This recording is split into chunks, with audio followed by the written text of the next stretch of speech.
Hello crafty friends, welcome to another Mojo May video. In today's video we're going to make a card as usual, but we're also going to look at another way of reigniting the creative fire, of getting our mojo back up and running. And today we're going to do that by looking at colour. Now I'm sure you've probably all seen these. These are colour cubes and they contain loads of cards with colour palettes on or colourways. There's a photograph and then some of the colours from the photograph have been picked and placed along the bottom, and you can use this as inspiration for your colour choices. Not just in card making but in all sorts of arts and crafts. On the rear we have the hex code for each colour, the name and the different shades and tints of it. I bought these a little while ago and I confess I haven't used them very much because I don't tend to have much of a problem choosing colours. I know what I like. I tend to go for colour combinations that are tried and tested, but sometimes I do grab them. However, they were quite the investment. They're not cheap. They're good quality, which is why they're not cheap, but you really don't need to invest in a colour cube or two if you want help picking colour palettes. Because I've actually made some of my own here using photographs that I've taken and PowerPoint to pick the colours. So I put my photos in PowerPoint and then I use the colour selector and put the mouse on different parts of the photo and pick a colour and then just draw a rectangle in that colour. And that way I can easily make my own colour palette cards from photos that I've taken. If you wanted to do something like this, you could do it with photos that you've taken, or you could go onto one of the royalty-free websites like Pixabay or Unsplash and use some of the photos there. But I've actually made a handout for you with these 6, and you can download that from a link in this video's description, print it off at home, cut them out, and you've got 6 colour cards here. If you haven't got software on your computer that you can use to pick colours from photographs, there are websites that will do it for you. You can upload a photo and it will generate maybe 5 or 6 colours from that photo to create a colour palette that you can then choose from. But as I say, I've got 6 of these in a handout for you, so you can download them, print them and cut them out and use them.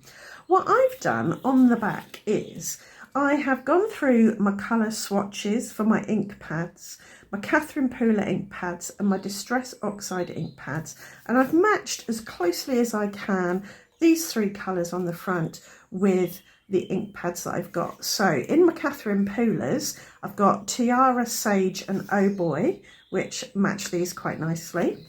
And in my Distress Oxides I've got Wild Honey, Lucky Clover and Tumbled Glass.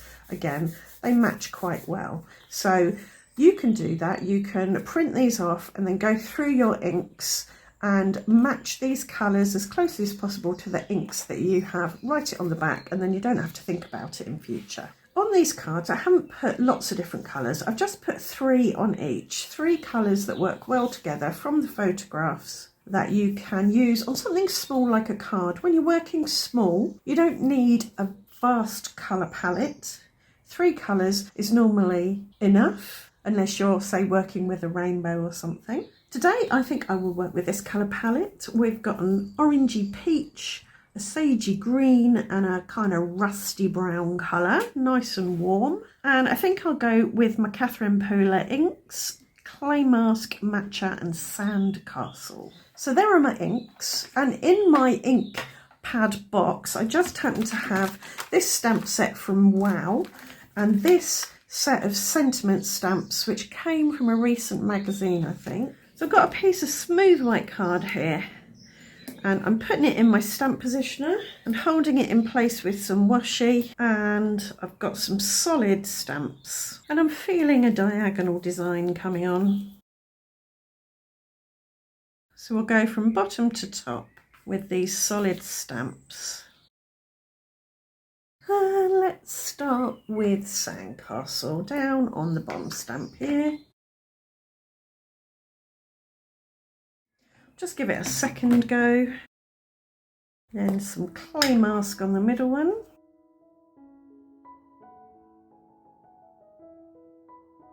and then some green on the top one, the matcha.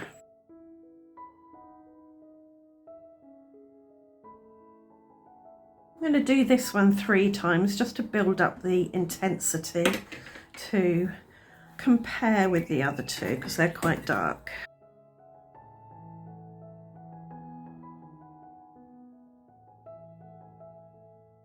So when you're feeling a bit mojo-less, find a colour scheme that you enjoy, maybe your favourite colours, or use one of the colour cards or create your own, and just get some simple stamps and stamp with them. It doesn't have to be complicated, it doesn't have to be ornate. Now this set's got some really nice line stamps, different kind of squiggles.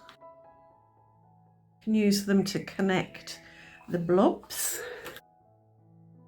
And I think I will do these in the same colours but in a different order. So I've got green lines here, and because these are dye-based inks, they're translucent, so you'll get new colours forming where the two overlap.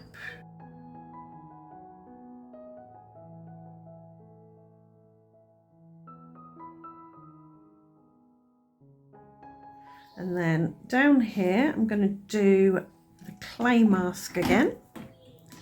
So I've got some coming in from the bottom.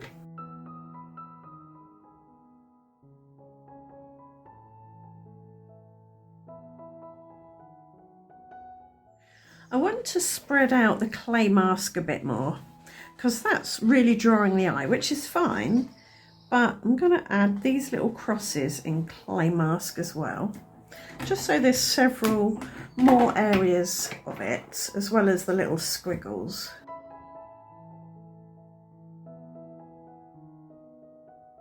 We've got some little dots which I'm going to do in the matcha, I think, just so we can spread out that green as well.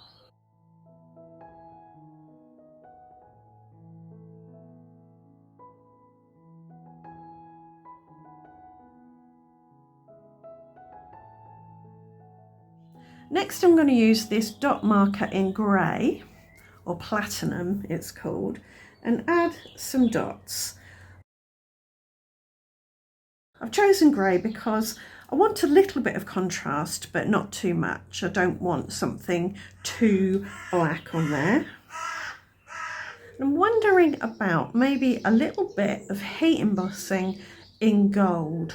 I'm going to take this out of my stamping platform. I'm going to leave the washi here because I can use that next time I want to stick something down. Sometimes I use magnets to hold down my paper in this, but if I'm not sure exactly what area I'm going to be stamping on, I sometimes use washi tape and just put it over the edge ever so slightly so that it doesn't get in the way of my stamping. I hope that makes sense. Right, I'm going to give this a dust with talcum powder to remove any moisture, static or grease that might attract embossing powder. And I've got some more little dots. These are just random dots from my stash of mixed media-esque stamps, and I'm going to pop those on, rotating them so they're not all in the same direction. I think that'll do to start with. I can always add more. I've chosen gold because I've gone for warm colours, and silver I think would be too cold. I might add one more little blob down the bottom there. Okay, I'm going to heat that with my heat tool. Right, I want to cut this down slightly using a stitched rectangle die. I'll hold it in place with a bit of low tack tape. Make sure and it's going to cut in the right place. I'll pop it in my die cutting sandwich on a bit of copy paper just to protect it from the cuts in my cutting plate. See, I like that. I love the stitching around the edge. Colour scheme, pretty good, I think. The brown is not as kind of rusty as that, but it doesn't have to be an exact copy of the colour palette.